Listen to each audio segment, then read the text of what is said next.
अस्सलामुअलैकुम। Welcome to Emraad. दोस्तों, बात आज हम करने जा रहे हैं एक ऐसे हमले की जो इंडिया में रचा गया और उसका टारगेट था बहावलपुर की एयरफील्ड। ये पाकिस्तान के लिए इतनी ज़्यादा अहम है क्यों, और इसके साथ साथ बहावलपुर की एयरफील्ड को इंडिया क्यों निशाना बनाना चाहता था और पाकिस्तान ने इस पूरे प्लानिंग को किस तरह चौपट किया। दोस्तों, रिसेंट रिपोर्ट्स के मुताबिक पाकिस्तान में काउंटर टेररिज्म डिपार्टमेंट और पाकिस्तान की जो इंटेलिजेंस सर्विसेज हैं उनकी तरफ से 6 लोगों को गिरफ्तार किया जाता है जो इंडियन इंटेलिजेंस एजेंसीज के साथ काम कर रहे थे। ये 6 लोग पाकिस्तान के नेशनल्स थे और ये राब्ते में थे इंडियन आर्मी के एक सर्विंग मेजर रविंद्रा राठौड़ के साथ, जो कि बेसिकली रॉ में सर्व करते हैं। इसके साथ साथ इनकी 4 के करीब रिकॉर्डिंग्स भी ओपन सोर्स इंटेलिजेंस प्लेटफॉर्म्स की तरफ से रिलीज की गई हैं, जिनमें से एक रिकॉर्डिंग मैं आपको सुनवा रहा हूँ जिसमें प्रॉपर एयर बेस का जिक्र किया जा रहा है। जाना यहाँ से बहावलपुर जो हवाई पट्टी है वहाँ पर ये कुछ ड्रोन वगैरह उड़ा रहे हैं, पंख वाले। तो उसको देखना है सबसे पहले। आपको आसमान में भी दिख जाएंगे, नीचे लैंड होते हुए भी दिख जाएंगे।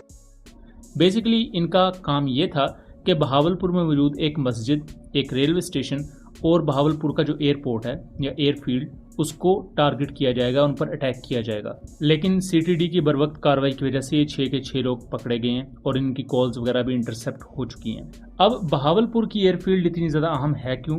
क्योंकि बहावलपुर की एयर बेस को लेकर बहुत से लोग यही कहेंगे कि वहाँ तो पाकिस्तान एयरफोर्स की कोई बेस नहीं है, बट वहाँ बेसिकली एक एयरपोर्ट है, एक एयरफील्ड है और वहाँ पाकिस्तान एयरफोर्स के एसेट्स भी इससे पहले डिप्लॉय रह चुके हैं। जैसा कि मैं 2016 की बात करूं तो रादुल बर्क नाम की एक्सरसाइजेज हुई थी। वहां बहावलपुर की एयरफील्ड यूज की गई थी, जहां से पाकिस्तान एयरफोर्स के मिराज 3 और Mirage 5 tactical attack aircraft army aviation के एसेट्स के साथ फ्लाई करवाए गए थे और आर्मी को क्लोज एयर सपोर्ट देने की मुख्तलिफ टैक्टिक्स पर काम किया गया था या उस कॉन्टेक्स्ट में एक्सरसाइजेज कंडक्ट की गई थी। फिर इसके बाद 2019 में हॉकाई कमांड एक्सरसाइजेस कंडक्ट की गई, जिसमें पाकिस्तान एयरफोर्स के फाइटर जेट्स, एवैक्स, टैंकर्स वगैरह को यहां से फ्लाई करवाया गया और उसमें भी जाहिर बात है नई जंगी हिकमत अमली और नई टैक्टिक्स को डेवलप करने के लिए इस तरह की वॉर गेम्स कंडक्ट की जाती हैं। इसके साथ साथ स्पेयर्स ऑफ विक्ट्री 2025 के बारे में भी अनकन्फर्म्ड रिपोर्ट्स ये मौजूद हैं कि पाकिस्तान एयरफोर्स के कुछ JF-17 एयरक्राफ्ट के यूनिट्स इस एयरबेस से या इस एयरफील्ड से फ्लाई करवाए गए थे ताकि उन्हें स्पेयर्स ऑफ विक्ट्री एक्सरसाइज में मौजूद इत्तेहादी कंट्रीज के फाइटर जेट्स के खिलाफ पिच किया जा सके। इसके अलावा बाकी जो JF-17 और पाकिस्तान के दूसरे फाइटर जेट्स थे वो मेन पाकिस्तान एयरफोर्स की बेसिस से फ्लाई करवाए जा रहे थे। अब पाकिस्तान की जो एयरफील्ड हैं या पाकिस्तान की जो एयर बेसिस हैं वो इंडिया के निशाने पर पहले से ही रही हैं। इससे पहले भी मल्टीपल ऐसे वाकयात हो चुके हैं।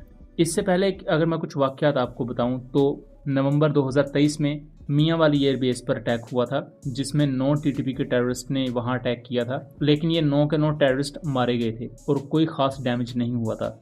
इस दौरान एक जो नॉन फंक्शनल एयरक्राफ्ट था या रिटायर्ड एयरक्राफ्ट था उस पर कुछ शार्पनर लगे थे, अदरवाइज जितने भी एसेट थे वो सेफ रहे थे। तो वो हमला नाकाम हो गया था। उस पर डिटेल वीडियो हमने बनाई हुई है, लिंक मैं डिस्क्रिप्शन में दे दूंगा। इसके बाद इसी तरह का एक हमला प्लान किया गया था PAF बेस मसरूर पर, जो कि कराची में वाक़या है, और वो हमला भी एग्जीक्यूट होने से पहले ही नाकाम बना दिया गया था। तो उस पर भी हमने डिटेल वीडियो बनाई हुई है और जितने भी उससे रिलेटेड सबूत हैं वो भी हमने वहाँ प्रेजेंट किए हुए हैं। आप उन तमाम चीज़ों को खुद वेरीफाई कर सकते हैं। अब ये जो रिसेंट खबर है कि जो 6 रॉ के जासूस पकड़े गए हैं, इसको खुद प्रेस ट्रस्ट ऑफ इंडिया ने भी रिपोर्ट किया है, जिसकी रिपोर्ट आप यहाँ देख सकते हैं। अब इंडिया पाकिस्तान की एयर बेसिस को अटैक करने के लिए फंड्स प्रोवाइड कर रहा है और पाकिस्तान की एयर बेसिस को अटैक करने के लिए जो पाकिस्तान के अंदर कुछ गंदे अंडे मौजूद हैं उनको वो यूज़ करते हैं एज अ बेट। और वो ये कर क्यों रहे हैं? पहली चीज़, पाकिस्तान में डिस्टेबिलिटी क्रिएट की जाए, और दूसरी अहम चीज़ जो पाकिस्तान एयरफोर्स का खौफ है इंडिया को। इंडिया साइकोलॉजिकली जंग के मैदान में तो पाकिस्तान एयरफोर्स को नहीं हरा पाया, ना 2019 में हरा पाए, ना 2025 में हरा पाए, मई की अगर मैं बात करूं ख़ास तौर पर। फिर उससे पहले आप माजी में भी चले जाएं तो 65 की जंग में पाकिस्तान ने कम्प्लीटली आउट फ्लैंक किया था। फिर 71 की जंग में भी आ जाएं तो उस वक्त पाकिस्तान कम्प्लीटली आउट नंबर था इंडिया के मुकाबले में, कि जहां पाकिस्तान के 2 स्क्वाड्रन थे तो इंडिया के 11 स्क्वाड्रन थे या 9 स्क्वाड्रन थे। तब भी पाकिस्तान एयरफोर्स की जो परफॉर्मेंस थी वो रिलेटिवली बहुत अच्छी थी। तो पाकिस्तान एयरफोर्स का जो साइकोलॉजिकल इम्पैक्ट है इंडिया पर, वो हमेशा से रहा है और वो आज तक नज़र आता है। तो इंडिया इसी कॉन्टेक्स्ट में पाकिस्तान की एयर बेसिस को या एयर फील्ड्स को इन टेरर अटैक्स के थ्रू निशाना बनाने की कोशिश करता है। लेकिन यहाँ पाकिस्तान के इंटेलिजेंस नेटवर्क ने बहुत अच्छा काम किया है, जो इस पूरी कार्रवाई को होने से पहले ही इंटरसेप्ट किया गया और कामयाबी के साथ, और अपनी इस एयर फील्ड पर होने वाले मुमकिन हमले को होने से पहले ही रोक दिया गया।